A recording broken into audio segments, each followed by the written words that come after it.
WWE TLC is in the books, and now it's time for us to review it. Also, some grades for all the matches as well from myself. Luke doesn't really get into that, but nevertheless, live from American Airlines Arena in Dallas, Texas, it was on Sunday night. 6 matches, the SmackDown only pay-per-view. Big extreme matches, I guess you could say. It's TLC. Of course, you had your tables, ladder, and chairs match, the tables match, chairs match, and a ladder match. So all of them represented, even a no DQ match. But we'll start things off with the first match of the night, which was the Wyatts, which is Bray Wyatt and Randy Orton, representing them. Took on Slater and Rhino for the WWE SmackDown Live Tag Team Championships. That's a mouthful and a half. Sure is. Bray Wyatt and Randy Orton win this one. It's Bray Wyatt's first WWE title. Hard to think, considering that he's been in main event feuds. He's one of the most charismatic guys on the roster, and this is only his first title in like 3 or 4 years since he's been on the main roster, something like that. So amazing to see that he actually has a title, but a tag team title, definitely not a title you'd think Bray Wyatt would be a guy to have. He'd be more of a singles champion considering his character, you know? Yeah, but as I said, and we've said before, any title on Bray Wyatt, I'm happy. It's a good thing, and I'm happy about it because they've never put one on him before. And he's definitely a guy that the brand split's really helped out a lot because he's able to have more opportunities. For sure. But for this match, it was a really quick match. It felt really abrupt at the end. It kept the story going with Randy being devoted to the Wyatts, devoted to Bray Wyatt, keeping his loyalties, helping out Wyatt. Also, Harper helping out Randy Orton as he takes the gore from Rhino on the outside. Kind of playing on that Harper's kind of trusting of Randy a little bit more now.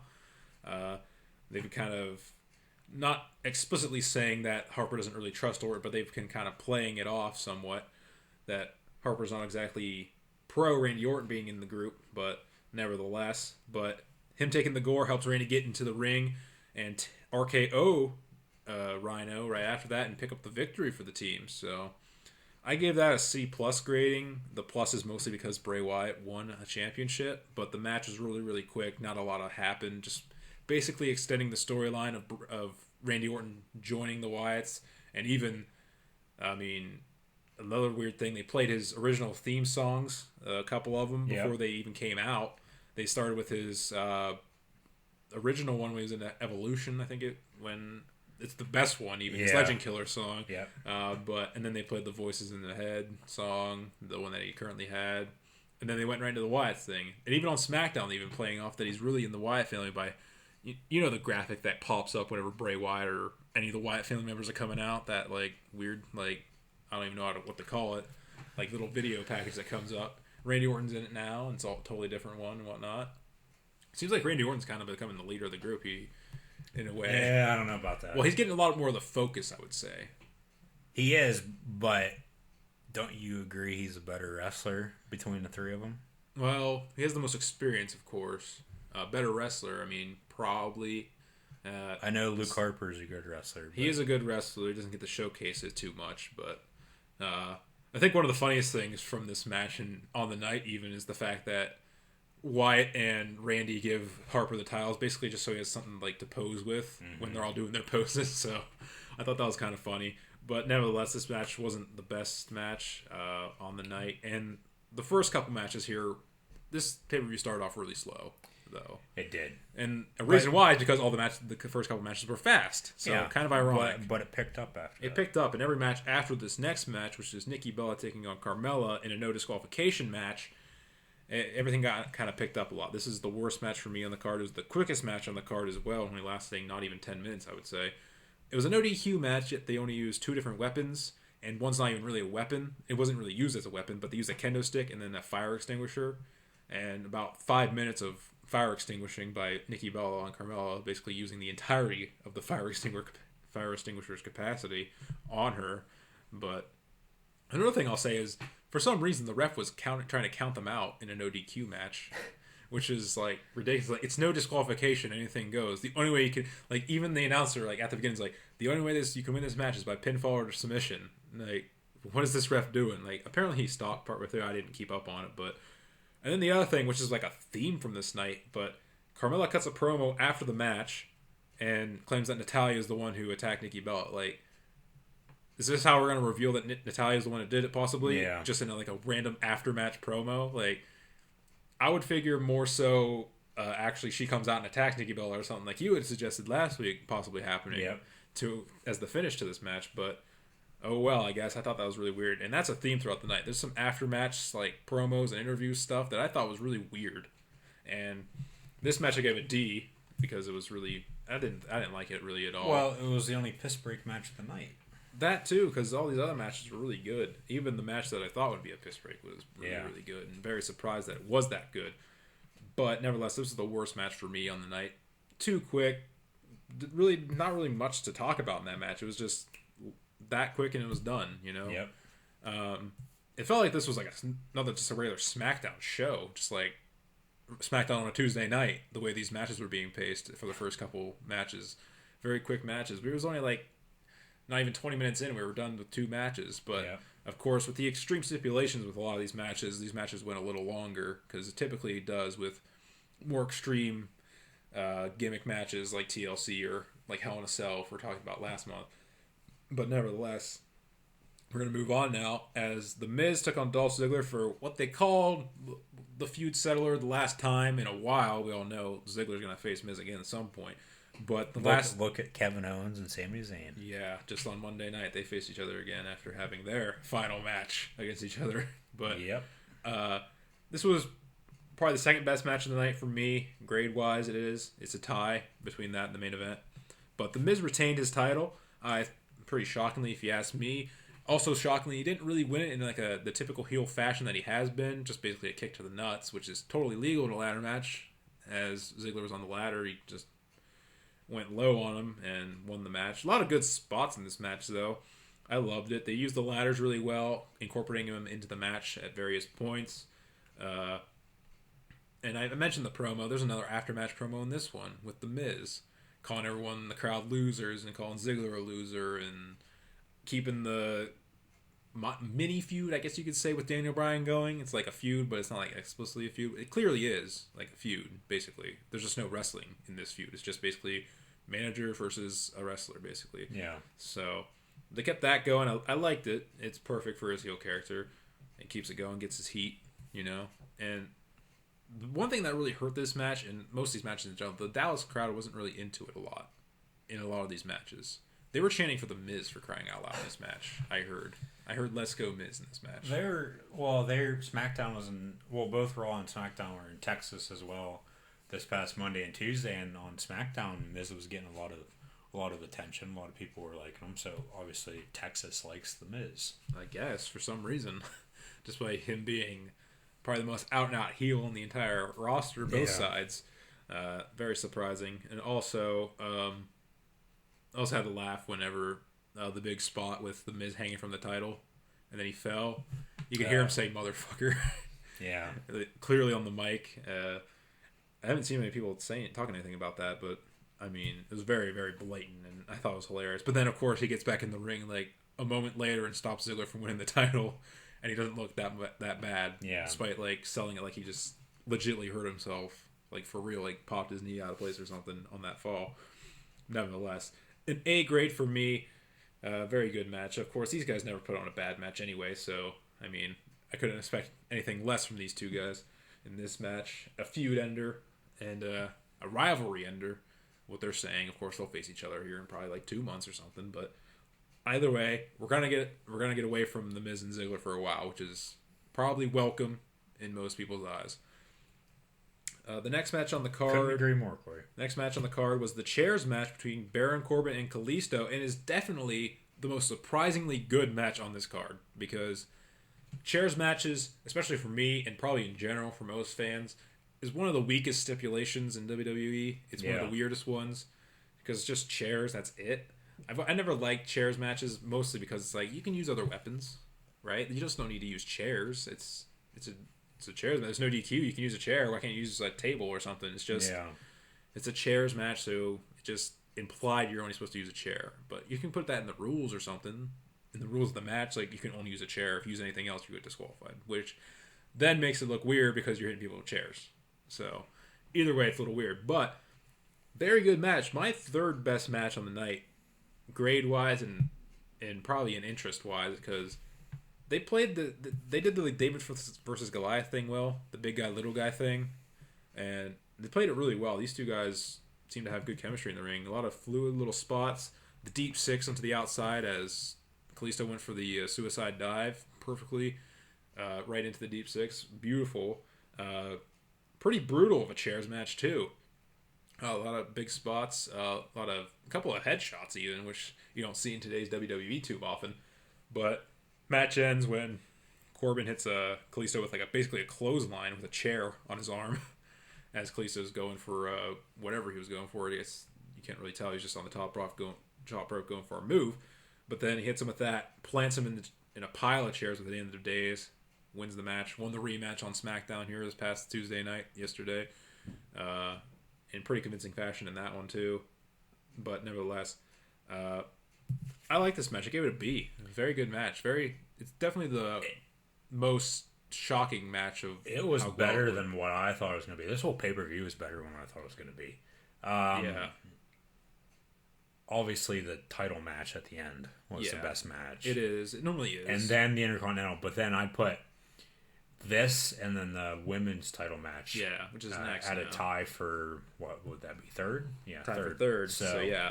And I almost had that the same ranking as well. But yeah. Nevertheless, we're into the women's match now, as Becky Lynch took on Alexa Bliss in a tables match. If you listened to us last week, I was talking about how the tables match was going to be for the tag titles. But that didn't happen, I guess. So that prediction was kind of... I mean, we were right, but the prediction about the tables matches definitely wasn't right. But they only made that match on SmackDown, I'm pretty sure. Yeah, and we had recorded last Tuesday. Yeah, so we recorded we didn't know... Yeah, we recorded everything before SmackDown even happened. Yeah, so we didn't know what was really going on for SmackDown that night and what they were going to do. So yeah, but either way, Alexa Bliss won this title. Pretty shocking one. It was botchy at times, a lot of weird looking spots just because something went wrong or the timing wasn't right or something. It was good though. I was fine with the result either way. I could care less who won that match, and that's not saying I could care less this match is stupid. It's more like I could care less both of them are great, I think so. And now they're gonna continue their feud on. Alexa will probably at least should win the rematch whenever Becky gets it. To end the feud, essentially. Yeah, you can't, have somebody win and then lose again right away, especially for a championship. Unless you're Sasha Banks. That's true. But I really like both of these girls, Alexa Bliss and Becky Lynch. But like I said, I thought it was time for Alexa to win. Yeah. So that's why I picked her, and she did. So you can't just can't take it off her. Again, like you said though, unless you're Sasha. Yeah, which she's done that numerous times already. Yeah. But nevertheless, I mean, this match kind of had an abrupt ending though. Just they're fighting on the apron, then Alexa hits the powerbomb, it's over. I mean, that's how table matches are. They're normally kind of abrupt endings because it's like you go through a table, that's it. The match is over. And that's kind of a weird thing that it's a weird match in the fact that to win you have to put them through a table and then that's it. You don't have to pin them or anything. It's just you go through the table, that's it. Yeah. And I feel like they're kind of forgetting the rules or something, or maybe that's a new rule or something. I always thought that, and it has been, that it has to be an offensive maneuver to put you through a table to win the match, not just go through a table. But it seemed like on commentary they were playing off the fact that if anyone went through a table, no matter what, this match was over. I'm pretty sure that you have to put an offensive move you have to actually put someone through a table. You can't put yourself through a table and then the match is over. But it seemed like on commentary they were saying that it doesn't matter who goes through a table. If you go through, you lose. Yeah, that was kind of a weird thing for me. Well, I think that's how it's always been. If you go through a table, you lose. Well, no. It has to be a physical maneuver by somebody else. Well, you can't just put yourself through a table, miss a splash off the top. And the way. Because I was hoping for more table spots with people going through tables in that match. Just putting someone else through a table, maybe Alexa goes for her finisher and Becky gets off the table and then she goes through it. Maybe a few more table spots where the match isn't over, but you still get a nice table spot. Because it's literally one table spot and then it's over. The way things were going though, and with the amount of time that they have, they obviously don't want to make these pay-per-views 3 hours. Well, this was almost. Well, it was after the world title match at the end. Yeah. I think it went a little bit longer than what they were thinking, but it was still a good match. Yeah, it was still a good match. I gave it a B minus. The minus is mostly because of some of the like minor botches and kind of awkward moments in that match. But overall, good match. Didn't hate it. I mean, wasn't like I loved it or anything. Like I was jumping out of my seat for this match because, I mean, a lot of it didn't. I didn't have any like tense moments. Like you're like, oh, this could be it right here. This could be it. You know, it's like, someone's going through a table. Yeah. Like, and that was the end of the match. But either way, a good match overall. I think we can agree on that. Yeah, for sure. Then it was the main event as AJ Styles took on Dean Ambrose in a TLC match, tables, ladders, and chairs match, which is basically just a ladder match, and you're allowed to use whatever you want. So, tables, ladders, and chairs. It's basically just ladder match because it's still the same stipulation. Mm-hmm. You have to climb a ladder, and you put on your title. So that's something I even said it when I was watching, like, I think it would be nice to have a TLC matches that it's by pinfall, not by climbing the ladder. Wow. Because then a ladder match is just a TLC match. You're just not using a tables and chairs then. Because they're the same match. It's just one's called TLC, one's called a ladder match. Yeah.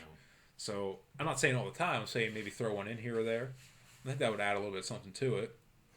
But then it's like, that's the weird thing with WWE though. There's so many like gimmick match types that like flow together. It's like no DQ is the same thing as a TLC basically because there is no disqualifications anyway. It's like a street fight to a Miracle on 34th Street fight around Christmas time. It's like a lot of these matches kind of like bleed together in their rules and like because chairs match, why can't you use another weapon? Tables match, you can use chairs, right? There's no DQs, right? Like, and that's the thing. Street fights are basically falls count anywhere except no falls don't count anywhere. You have to still finish in the ring. Yeah, it's weird. Like, but it's not how it used to be. I mean, even then it was like that, but we weren't nitpicking it then. Yeah, but either way, TLC match for the WWE World Title. AJ Styles won. I mean, we both said he was going to win anyway, but a great match. I mean, great spots all around. Many spots, and go through all of them if we wanted to, if I can remember them all. But I don't know if I want to go through the whole list. But coupled the springboard 450 by AJ through a table on Ambrose. That was awesome. That was awesome. The like Falcon Arrow type maneuver by Ambrose, putting Styles through a bunch of chairs, actually ripping his tights in the process. Which AJ even poked fun at here on Tuesday on SmackDown. Yeah.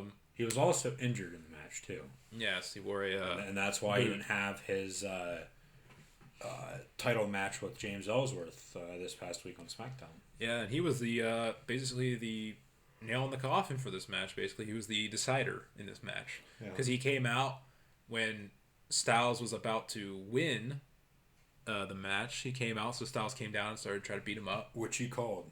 Yeah, I called all of this, the heel turn, which I think most people saw anyway. So go back and watch it. I'm sure most people saw that coming anyway. It's not necessarily a heel turn because of the promo after Smack, on Talking Smack, where he just basically just looks like an idiot, which he is. That's his character. He's an idiot and doesn't know any better or whatever. But Ellsworth comes out. He looks like a turtle. He does. Without a shell, he looks like a turtle. But yeah, he came out. AJ starts beating him up. Ambrose comes to help his friend, and then Dirty Deeds Styles on the stairs. About to win. Here comes Ellsworth. Pushes him off through two tables, which I called during the match when Ellsworth came out, or even before that. I'm like, all right, Ellsworth's coming out. Styles gonna beat him up. I'm like, Ambrose gonna help Ellsworth. He's gonna push him through those two tables on the outside, and that's the end of the match. Yeah, because they were just sitting there. They weren't being used. Like it was pretty obvious. They didn't get used yet. Like, it was pretty obvious that was the final spot of the night. Someone was going through those tables. And it was Ambrose. One thing I will say, Ambrose, could you have sold it a little bit better? Because after, like, they showed him after he got put through the tables, he was just sitting there like nothing happened. Like, he was just sitting there with a plain expression on his face, just like, nothing just happened to me. I just didn't get pushed off a ladder through tables. Yeah. He just, like, looked on like nothing happened. It's like, talk about a poor sell job. And then after, I mean, he ended up selling somewhat with his eyes closed, like then again, he just looks like he's asleep. But Ellsworth comes out, does that. It was a hard hitting match, though. I could take a good nap right now too. But yeah, good match. An A grade for me. Really good match. And overall, TLC for me was a B plus show. I'd agree with that. Like I said, I thought this pay per view was better than what I thought it was going to be. Yeah, I gave it the plus because, yeah, the first two matches were really fast and didn't really have much to them, but then the rest of the matches afterwards were all really good for the most part, and that really brought up the grade for me. I mean, I kind of grade on an average-based grading system of the average grade of my grades overall for the most part, possibly moving it up or down depending on what happened. But the thing I'll say is, what about the post-match promos and interviews I've mentioned? There was one after the women's match as well, where they interviewed Becky Lynch. And the weirdest thing ever, they did it right on the ramp right there, like literally 5 feet away from Alexa Bliss, who was also on the outside with her title. I know me and my brother were complaining about it when it was happening. We're like, Alexa Bliss is right there. And they're just doing this live promo interview with Becky after she lost. Like, it's so weird. The Miz had an after-match promo. I hate how they do that now. They bring somebody down and the interviews after a match. I think they're the stupidest thing ever. They are. They're especially so awkward. Especially when they're in the ring.